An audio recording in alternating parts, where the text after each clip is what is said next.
سیدنا ابو سعید خدری رضی اللہ عنہ سے روایت ہے کہ رسول اللہ صلی اللہ علیہ وآلہ وسلم نے فرمایا، تم میں سے پہلے لوگوں میں سے ایک شخص تھا، اس نے 99 قتل کیے، بس اس نے روئے زمین کے سب سے بڑے عالم کے بارے میں لوگوں سے پوچھ گچھ کی تو اسے ایک پادری کے بارے میں بتایا گیا۔ اس نے اس پادری سے جا کر پوچھا کہ میں نے 99 قتل کیے ہیں، کیا میری توبہ قبول ہو سکتی ہے؟ پادری نے کہا نہیں۔ اس نے اس پادری کو بھی قتل کر کے 100 کی تعداد پوری کر لی۔ اس نے پھر لوگوں سے پوچھا مجھے سب سے بڑے عالم کے بارے میں بتایا جائے۔ اسے ایک عالم کے بارے میں بتایا گیا۔ اس نے اس سے جا کر پوچھا کہ میں نے 100 آدمیوں کا قتل کیا ہے، کیا میری توبہ قبول ہو سکتی ہے؟ اس عالم نے کہا ہاں، کون ہے جو اس کے اور اس کی توبہ کے درمیان حائل ہو؟ جاؤ فلاں علاقے چلے جاؤ، وہاں کچھ ایسے لوگ رہتے ہیں جو اللہ کی عبادت کرتے ہیں، تم بھی ان کے ساتھ اللہ کی عبادت کرو اور اپنی زمین کی طرف واپس نہ آنا، یہ برائی کی زمین ہے۔ چنانچہ اس نے نیکیوں کی اس بستی کی طرف سفر کرنا شروع کر دیا۔ وہ برے لوگوں کی بستی کو چھوڑ کر نیک لوگوں کی بستی کی طرف روانہ ہو گیا۔ پھر جب وہ تقریباً درمیان ہی میں پہنچا اور ابھی فاصلہ زیادہ طے نہیں کیا تھا کہ موت کے فرشتے آ گئے۔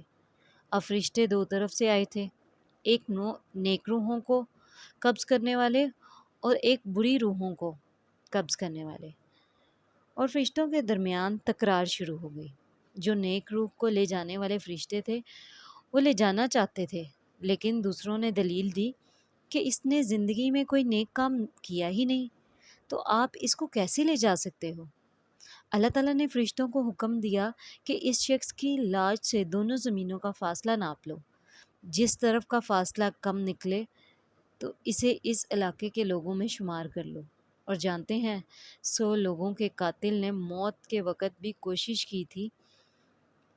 اس نے یہ سوچا کہ اب تو موت آ گئی ہے، اب کیا ہو سکتا ہے، اور پتہ نہیں مجھے معافی ملے گی یا نہیں، بلکہ اس کے دل کو یقین تھا، اس لیے اس نے مرتے ہوئے بھی اپنے آپ کو نیک لوگوں کی بستی کی جانب گرا دیا۔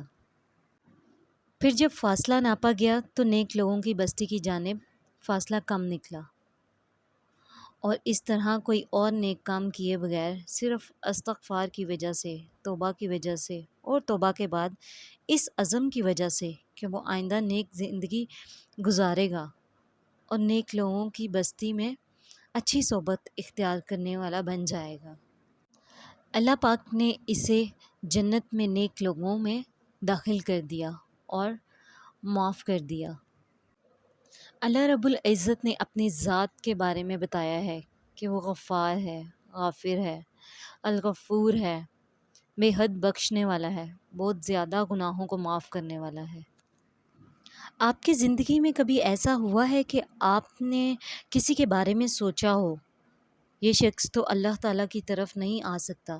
اپنے دل میں جھانک کر دیکھیں تو آپ کو لگے گا آپ نے ساری انسانیت کے لیے سوچ رکھا ہے کہ یہ نہیں دین سیکھ سکتے، یہ اللہ تعالیٰ کے راستے پر نہیں آ سکتے۔